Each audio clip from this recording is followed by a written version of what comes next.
여호와를 경외하며 그의 길을 걷는 자마다 복이 있도다. 내가 내 손이 수고한 대로 먹을 것이라. 내가 복되고 형통하리로다. 내 집 안방에 있는 결실한 포도나무 같으며 내 식탁에 둘러앉은 자식들은 어린 감람나무 같으리로다. 여호와를 경외하는 자는 이같이 복을 얻으리로다. 아멘. 잘 적응이 안 돼요. 꽃밭에 들어가 앉아 있는 것 같아갖고 참 아름다운 계절에 하나님께서 우리에게 아름다운 예식을 허락해 주셨습니다. 화분이 꽤 많이 들어왔어요. 어떤 이유에서 이렇게 많이 들어왔는지 저는 알 수 없지만 많은 것 중에 뽑혀 올라온 게 있어요. 딱 2개 뽑혀 올라왔어요.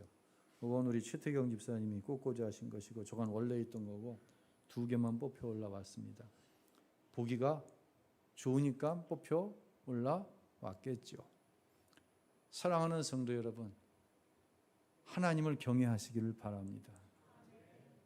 하나님께서 인도하시고 하나님께서 복을 주셔야 합니다. 미국 테네시 주에 있는 내슈빌에서 실제로 있었던 일이에요. 음향 장비를 기술자인 마크 스파크스라고 하는 사람이 벼룩시장에 가서 액자를 하나 골랐어요. 액자 안에 있는 그림은 별론데 그 액자를 틀을 가져다가 자기 집에 있는 그림을 집어넣으면 참 좋겠다 해서 한 돈 $2를 주고 샀어요. 우리 돈으로 따지면 2,500원 정도 되겠죠. 집에 와서 액자를 분해해 가지고 그림을 빼는데 액자 유리와 그 그림 뒤에 종이가 하나 접혀져 있는 거예요. 펼쳐보니까 미국 독립선언문이 들어가 있어요. 궁금증이 생겼어요. 이게 언제 만들어진 것일까? 꽤 색도 바래고 그래서 감정사에게 감정을 부탁했습니다. 진품인지 복사본인지 어땠을 것 같아요? 1820년 단 200부 한정판으로 만들어낸 진본이었어요. 가격이 무려 얼마? 한번 얼마나 그렇게 될 것 같아요? 성민아, 얼마쯤 될 것 같아? 2,500원 주고 샀거든? 진품이야. 상상이 안 되지? 그래. 25만 불. 우리 돈으로 약 3억 원 정도의 감정가가 나온 거예요. 그러니 3억 원짜리 진품을 그 안에 있는지도 모르고 2,500원에 판 사람은 얼마나 만약에 나중에라도 알게 되면 속이 상하겠어요. 사랑하는 성도 여러분, 귀중한 것에 대한 귀중함을 모르면 참 어렵습니다. 여러분의 가정은 참으로 소중합니다. 아마 세상에 많은 좋은 것들이 있지만 가정은 바꿀 수 없는, 포기할 수 없는 너무나도 소중한 것입니다. 그런데 문제는 뭐예요? 너무 어려워요. 참 가정은 어려워요. 내가 잘한다고 잘한 만큼 결과가 나오는 것이 가정이 아니더라는 거예요. 때로는 부담스러워요. 누군가는 가정 전체를 아니면 가족 구성원 중 누군가 하나를 좀 뽑아냈으면 좋겠어요. 이 말 하면 바로 머리에 떠오르는 누군가가 있을 수도 있어요. 바로 이처럼 가정은 소중해요. 바꿀 수가 없어요. 그런데 어려워요. 지난 주일에 가정에서 남편이 아내에게 하는 말 중 제일 듣기 싫은 말 뭐라고 그랬죠? 영혼 없이 미안하다고 하는 거. 그 순간만 모면해내기 위해서 미안하다고 하는 말. 이거 여자들이 제일 싫어한다고 그랬어요. 저는 노골적으로 얘기하잖아요. 저는 늘 남자들 편이라고. 참 남자들이 어려움을 많이 겪는 시대에 살고 있거든요. 저도 그 시대의 한복판에 살고 있고요. 오늘은 여자들이 특별히 부부싸움 가운데 하는 말 중 남자가 제일 듣기 싫어하는 말 5가지. 자, 남자 성도들은 지금부터 저랑 눈을 딱 마주치고 내 얘기다 그러면 눈을 두 번 껌뻑 거리는 거예요. 예. 말로 할 수는 없잖아. 집에 가서 무슨 일을 당할지 모르니까. 제일 듣기 싫은 말 뭐예요? 부부싸움 하는데 안재양 집사님 제일 듣기 싫은 말 뭐예요? 예? 말할 수가 없어요. 이혼합시다. 진짜로 할 것도 아니면서 말이에요. 남자들이 속으로 그런다는 거예요. 아니 뭐 이혼하자는 말이 큰 무기인 줄 알아.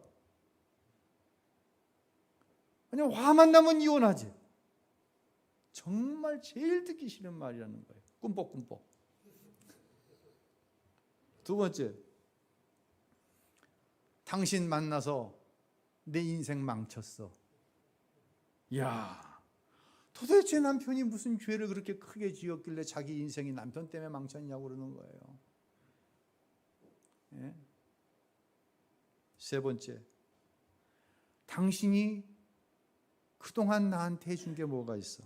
여러분, 누굴 위해 살았는데요? 꼭 자기 부인을 위해서 산 것은 아니라고 할지라도 가정을 위해서 새벽부터 저녁까지 뛰고 달리고 모든 자존심 내팽개치고 때로는 마음껏 해주지 못하는 것으로 인하여서 스스로 무너진 자존감을 추스리느라고 그렇게 애를 쓰는 남편을 향해서 당신이 나한테 해준 게 뭐가 있니? 이런 막말이 어디 있습니까? 이런 못된 말이 어디 있어요? 남자분들 꿈뻑꿈뻑. 예? 다음으로 돈도 많이 못 벌어다 준다 그러면서 여러분 이 말 듣는 남자는 죽고 싶은 거예요. 남편 그렇게 자존감을 무너뜨리면 밖에 나가서 무슨 일을 하겠습니까? 누굴 위해서 남자가 사는데요. 가족 먹여 살려고 죽을 힘을 다해 사는 남편을 향해 돈도 못 벌어다 주면서 그러지 마세요. 마지막 다섯 번째, 옆집 남자는 말이야 내 친구 남편은 말이야 솔직히 얘기해서 이번에 여자분들 이 말 한 번이라도 해본 분 있으면 눈 한번 껌뻑껌뻑 거려봐. 양심이 있으면. 자, 찬양대부터 윤세희 집사님 안 해봤어 그 말?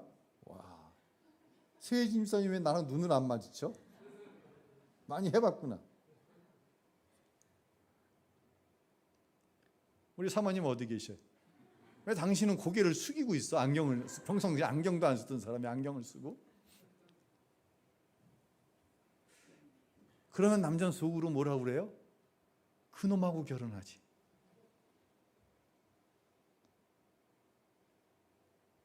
이게 웃으면서 말씀을 드려서 그렇지요.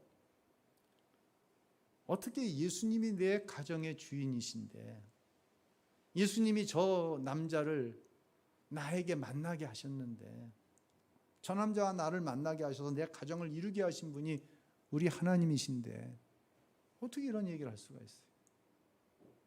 거듭나지 않아서요? 아니잖아요. 우리가 저와 여러분 분명히 거듭난 하나님의 자녀인 줄로 믿습니다.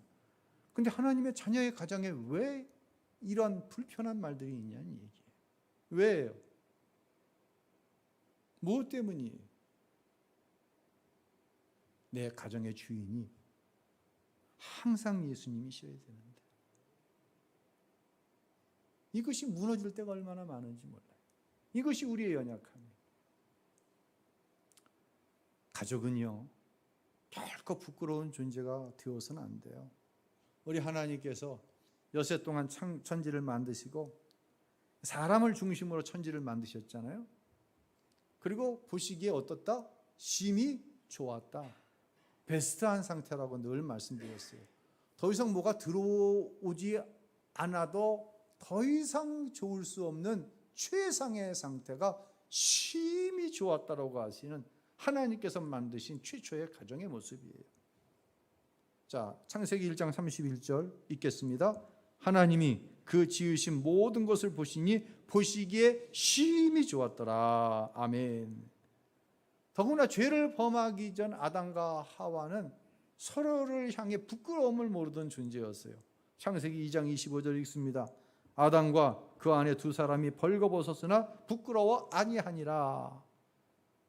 부부가 벌거벗고 있으면 부끄러워요? 왜 부끄러워요? 부끄럽지 않은 존재예요. 육체적인 부분뿐만이 아니에요.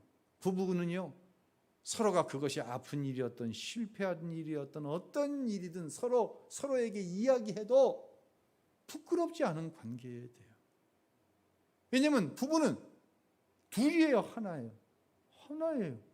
너의 부끄러움이 나의 부끄러움인데 그것이 어떻게 부끄러움이 될 수 있겠냐는 얘기예요. 이것이 가족이에요. 자식이 부끄러워요? 더구나 부모님이 부끄럽습니까?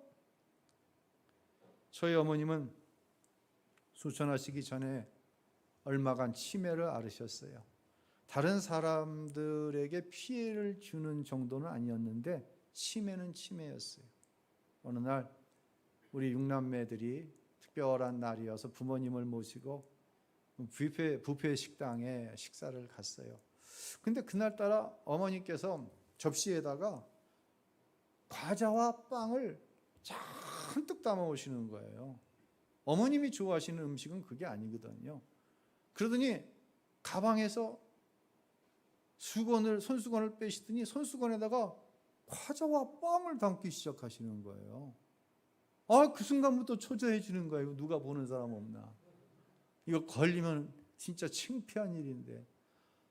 그런데 불안한 예감은 왜 꼭 맞습니까? 그 뷔페에 직원 한 분이 어머니 곁에 오시더니 어머니가 하시는 일을 물끄러미 내려다보는 거예요. 그리고는 밝게 웃어드리고 그 자리를 떠나는 거예요. 우리 어머님은 뷔페 직원하고 눈이 마주쳤으면 그만둬야 되는데 그 직원이 우니까 같이 웃어. 그러면서 계속 뿌려누시는 거예요. 야, 정말 쥐구멍이 어디 있나 부끄럽더라고.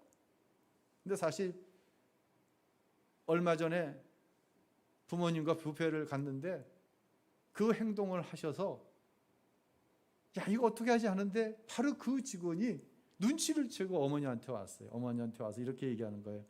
어머니, 식당 안에서만 식사하시는 걸로 마치셔야지 식당 내에 음식을 꾸려 가시면 안 됩니다. 점잖게 얘기를 하는데 이야 진짜 싸하더라고요. 아우 창피해. 그래서 제가 그 직원을 한쪽으로 가서 어머니가 치매여서 그러니 이해해 달라고 부탁을 드렸거든요. 근데 와서 보니까 그 노인이 똑같은 일을 하고 있어. 치매여서 그렇구나. 그렇지. 웃으면서 무안하지 않게 배려하는 마음으로 그러고 돌아간 거예요. 그런데 말입니다. 제가 그날 얼마나 내 자신에 대해서 실망했는지 몰라요. 남도 자기 어머니가 아닌데 자기는 거기에 직원이어서 그걸 지켜야 되는 사람인데 그런 사람도 치매라는 사실을 알고 오히려 와서 부끄럽지 않게 배려해주고 가는데 나는 자식이 돼서 내 어머니를 부끄러워하고 있는 거예요. 내 어머니는 한 번도 나를 부끄러워하신 적이 없어요. 내가 실패하고 내가 남의 자식만 훨씬 더 못하게 되었을 때라도 어머니는 나를 부끄러워하지 않으셨어요. 오히려 당신 때문에 내 자식이 요만큼밖에 될 수 없었다고 자기 때문이라고 말씀해 주셨어요. 그런데 자식은 부모가 부끄러운 거예요. 저는 깜짝 놀랐어요. 내가 이거밖에 안 되는 사람이구나. 사랑하는 성도 여러분, 목사가 왜 이래요? 왜 성도의 가정에 이혼하자고, 당신 때문에 내 인생 망쳤다고 남과 비교하고, 남편만 비교하나요? 자식도 비교하고 부모도 비교하고, 도대체 성도의 가정이 왜 이래요? 우리가 원하는 모습이 아니지 않습니까? 왜 그래요? 예수를 믿었는데도요 여전히 죄의 성질이 남아있는 거예요. 죄성이라고 하죠. 좀 다른 표현이긴 하지만 여전히 내 자아가 살아서, 여전히 이기적인 내 품성이 살아서 나 중심적으로 생각을 하는 거예요. 어떻게 해야 합니까? 어떻게 해야 우리의 가정이 살아날 수 있을까요? 다시 한번 말씀드립니다. 오직 예수 안에만 방법이 있는 거예요. 할렐루야. 오늘 본문인 시편 128편에 보면 우리가 생각할 수 있는 가장 이상적인 아름다운 가정의 형태가 나와요. 우리 한번 2절부터 3절 읽어볼까요? 내가 내 손으로 수고한 것을 먹을 것이요 내가 행복해지고 잘 되리라. 내 아내는 내 집안 곳곳에서 열매 맺은 포도나무 같겠고 내 자식들은 올리브 나무들처럼 내 식탁 주위에 둘러 앉으리라. 누가 이런 복을 받을까요? 이 복에 대해서 긴 설명은 하지 않겠습니다. 누가 이런 복을 받는다고 우리 하나님은 말씀하시냐면 1절과 4절에 이렇게 말씀하세요. 읽겠습니다. 여호와를 누구나 복이 있도다. 여호와를 경외하는 사람은 이런 복을 받으리라. 아멘. 여호와를 경외하는 사람이 이런 복을 받겠다는 거예요. 많은 화분들이 있어요. 그 화분들 가운데 누가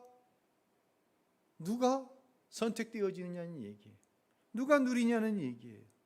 하나님을 경외하는 사람이라고 하는 거예요. 경외라고 하는 말 뜻을 우리 구약 성경에서 한번 한 사람의 믿음의 행위를 통해 살펴보도록 하겠습니다. 구약 성경에 하나님을 경외하다가 믿음의 조상으로 큰 복을 누린 사람이 누구죠? 아브라함입니다. 여러분이 잘 아는 얘기예요. 어느 날 아브라함에게 하나님의 사자가 나타나서 100살에 얻은 하나밖에 없는 이삭이를 모리아산에 번제물로 바치라고 합니다. 아브라함은 어떤 말을 하지 않았습니다. 누구하고 의논하지 않았습니다. 하나님을 신뢰하는 믿음으로, 하나님을 경외하는 믿음으로 그 이삭이를 데리고 모리아산에 올라가 제단 위에 올려놓고는 마치 짐승을 잡듯이 잡으려고 칼을 내리치려고 하는 순간 하나님의 사자가 아브라함에게 이렇게 하나님의 뜻을 전합니다. 창세기 22장 10절로 12절 읽겠습니다. 아브라함이 손에 칼을 들고 아들을 죽이려고 했습니다. 그때 여호와의 천사가 하늘에서 아브라함을 불렀습니다. 아브라함아, 아브라함아. 그가 대답했습니다. 제가 여기 있습니다. 천사가 말했습니다. 그 아이에게 손대지 마라. 그에게 아무것도 하지 마라. 내가 네 아들 곧 내 외아들까지도 내게 아끼지 않았으니 이제 내가 하나님을 경외하는 것을 내가 알았노라. 아멘. 내가 나를 경외하는 것을 이제 내가 알았다고 말씀하십니다. 사진 하나 볼까요? 어떤 영화에 나온 장면이죠? 타이타닉 보셨죠? 20살 아래로는 일부 예배도 보니까 못 봤다 그러더라고요. 참 명작 중에 명작이에요. 이 영화에 잭이라고 하는 주인공이 나옵니다. 배 안에서 로즈라고 하는 한 여인을 만나 사랑에 빠지게 되죠. 잭과 로즈의 엄마의 반대에도 불구하고 점점 사랑이 익어가요. 어떤 순간 배의 맨 앞쪽으로 함께 간 잭이 로즈를 향해 눈을 감으라고 합니다. 그리고 난간위로 데리고 올라가면서 묻습니다. 나를 믿나요? 나를 믿나요? 이 질문에 사랑하는 사람이 질문하니, 사랑하는 사람이 믿냐고 물어보니 네라고 대답을 합니다. 그리고 잭이 끝까지 로즈를 데리고 가 배 맨 앞에, 더 이상 가면 바다로 빠지는 것입니다. 그곳에 이뤘을 때 사랑하는 여인을 향해 눈을 뜨라고 합니다. 그 순간 그 유명한 타이타닉의 OST인 My Heart Will Go On이라고 하는 노래와 함께 로즈의 눈앞에 대서양의 해가 내려앉고 있는데 그 바람과 파도가 어울려진 장관을 바라보면서 감탄을 하는 거예요. 그러면서 로즈가 이렇게 외칩니다. 내가 날고 있어요. 여러분, 로즈가 본 노을이 지는 대서양은 없던 것이 갑자기 나타난 게 아니에요. 항상 있었어요.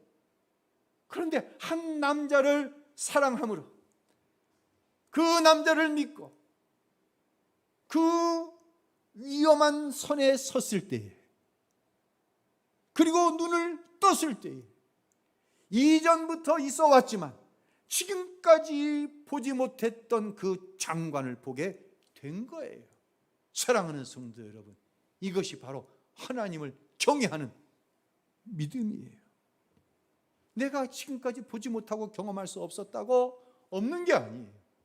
하나님께서 시편 128편 2절과 3절에 약속하신 그 축복을 내가 누리지 못했다고, 내가 경험하지 못했다고 그 축복이 없는 게 아니란 얘기예요. 하나님이 하시면 가정이 회복된다. 예수님을 주인 삼으면 가정이 회복된다. 이 말에 여러분 가운데는 동감하는 사람도 있지만 이미 포기해버렸어요. 이미 가정을 생각하면 절망감밖에 없어요. 이런 분들이 계셔요. 분명히 있어요. 저도 그럴 때가 있었어요. 그러나 그런 절망과는 별 관계없이 내 안에 하나님의 살아계심이 믿어져요. 하나님이 나를 얼마나 사랑하시는지, 독생자 예수를 십자가에 내어 죽이셨다는 사실이 믿어지는데 그 믿음이 점점 커져요. 가정을 향한 절망과 믿음의 크기가 별 관계없이 자라나는 거예요. 그리고 어느 순간 하나님의 살아계심이 믿어지고 하나님이 나를 얼마나 사랑하신다는 사실이 믿어져 믿음의 눈이 열리는 거예요. 그리고 하나님을 경외하노라고 고백하게 되는 거예요. 여러분, 아브라함에게 하나님은 모리아산에서 이삭을 산제물로 바치라고 그랬어요. 저와 여러분에게 이렇게 말씀하시는 거예요. 네 가장 소중한 것을 나에게 줄 수 있겠니? 하나님이 이삭을 번제물로 드린다고 한들 하나님이 그 이삭을 어떻게 받으시겠어요? 그 이삭을 받아서 뭐에 써먹겠어요? 하나님께서 저와 여러분을 향해 가장 소중한 것을 다 줄 수 있냐고 물어보실 때 그 소중한 것을 갖다 하나님이 뭐에 쓰시겠어요? 이건 테스트예요. 하나님이 저를 골탕 먹이려고요? 하나님은 저에게 많은 요구를 하셨어요. 근데 단 한 번도 저를 골탕 먹이기 위해서, 나에게 믿음이 없음을 슬퍼하게 하기 위해서, 절망하게 하기 위해서 무엇인가를 요구한 적이 단 한 번도 없으셨어요. 여러분은 어떠신가요? 하나님께서 여러분에게 가장 소중한 것을 요구하실 때 너 그거밖에 안 되냐고 말씀하시던가요? 나 스스로는 스스로에게 그렇게 절망한 적은 있어요. 그러나 하나님은 한 번도 그러신 적이 없어요. 왜 그럴까요? 여기서 한 가지, 지금까지 알고 있었던 것을 좀 엎어버려야 될 게 있어요. 우리는 아브라함의 믿음을 칭찬합니다. 칭찬받을 만하죠. 그러나 모리아산의 아브라함은 누가 만드신 거예요? 하나님이 이끌어 가신 거예요. 75세에 내 본토와 친척과 아비 집을 떠나 내가 지시하는 곳으로 가라. 정말 터무니없는 말씀을 하실 때 아브라함은 그 말씀에 순종하여 자기의 본토를 떠납니다. 조카 하나 데리고 갑니다. 그런데 나중에 하나님이 그 조카 롯도 허락하시지 않는 거예요. 아브라함이 잘한 게 아니에요. 그럴 수밖에 없는 상황을 하나님 허락하시는 거예요. 그렇기 때문에 사랑하는 성도들이요, 염려하지 마세요. 나에게는 아브라함 같은 믿음이 없는데 근심하지 마세요. 절망하지 마세요. 누가 만들어 가세요? 하나님이 만들어 가시는 거예요. 하나님이 지금 여러분의 삶을 하나님을 경외하는 믿음으로 만들어 가시는 중이에요. 아멘. 믿으시길 바랍니다. 아브라함에게 대단한 게 있는 게 아니라니까요. 하나님이 그렇게 만들어 가셨어요. 저와 여러분을 그렇게 만들어 가고 계시는 거예요. 이 사실을 깨닫게 하시는 분이 계세요. 누구예요? 성령 하나님이 깨닫게 하시는 거예요. 내 안에 성령이 내주하시면 이 사실을 알게 돼요. 욥처럼 당하는 고난이 있습니다. 동방의 의인입니다. 하나님이 인정한 믿음의 사람입니다. 그런데 고난이 왔어요. 이런 고난이 여러분의 가정 안에 있다니까는요. 절망 중에서도 욥의 믿음은 꺾이질 않았어요.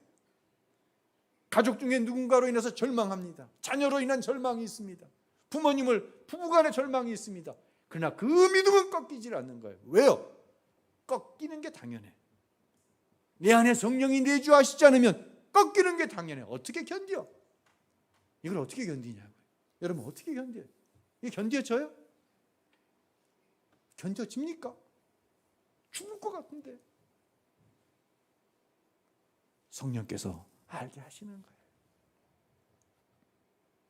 그 죽을 것 같은 상황 속에서도 여러분이 왜 하나님 앞에 나와 예배합니까? 예배당 나오지 말아야죠. 하나님이 살아계시다고 하면 왜 이런 현실을 나에게 주십니까? 하나님은 계시지 않습니다. 뭐 하나님 말씀이 살아계십니까? 하나님은 뭐 하시는 분입니까?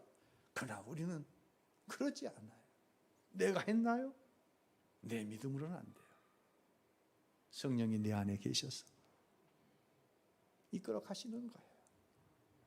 그래서 사람에겐 옳은 것이 없어요. 하나님만이 100% 옳고 하나님만이 100% 선하신 거예요. 하나님은 지금도 아브라함이 그 시험을 통과해 하나님께 내 경외하는 믿음으로 이와 같은 복을 준다. 엄청난 축복 아닙니까? 그 축복을 여러분을 위해 예비하셨고 약속하셨고 지금 그 축복을 주기 원하세요. 할렐루야. 염려하지 마십시오. 포기하지 마십시오. 성령님께서 아브라함을 인도해 가셨던 것처럼 저와 여러분을 지금 인도해 가고 계시는 거예요. 신앙생활하면서 가장 어리석은 사람이 누군지 아세요? 포기하고 절망하고 예수 버리는 사람이에요. 참 안타까워요. 저는 하나님이 특별히 누군가는 사랑하고 누군가는 사랑하지 않는다는 이야기에는 동의하지 않아요. 그런데 목회를 하다 보면 포기하고 예수를 버리는 사람이 있어요. 제일 불행한 사람이에요. 누구 안에 있기만 하면, 예수 안에 있기만 하면. 예수님의 은혜는 완전한 은혜다, 불완전한 은혜다? 완전한 은혜예요. 우리의 삶을 보면 완전한 은혜가 아닌 것 같아요. 근데 왜 완전한 은혜예요? 난 불완전하다고 생각하는데 성령이 그 불완전한 가운데서 지금 인도해 가고 계시다니까요. 이것은 여러분의 고백이고 이것이 제 고백이에요. 제가 잘한 게 아무것도 없어요. 근데 성령은 인도해 오셨어요. 전에는 70%밖에 안 믿어지더라고요. 어느 순간 80%. 그러나 저는 200% 여러분에게 확신하며 고백합니다. 성령이 인도하셨습니다. 내가 한 것이 아닙니다. 하나님은 지금도 성령님을 통해 그렇게 인도하고 계시는 거예요.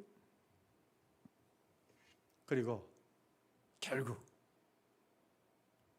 끝내 여러분을 향해 네가 나를 경외하는 줄 알았다 하고 약속하신 그 축복을 여러분의 가정 안에 허락해 주실 줄로 믿으시길 바랍니다. 이게 우리의 믿음의 근거예요. 아브라함처럼 하나님을 경외하십시오. 무슨 재주로 내가 내 자식을 갖다가 산재물로 하나님 앞에 바칠 수 있겠습니까?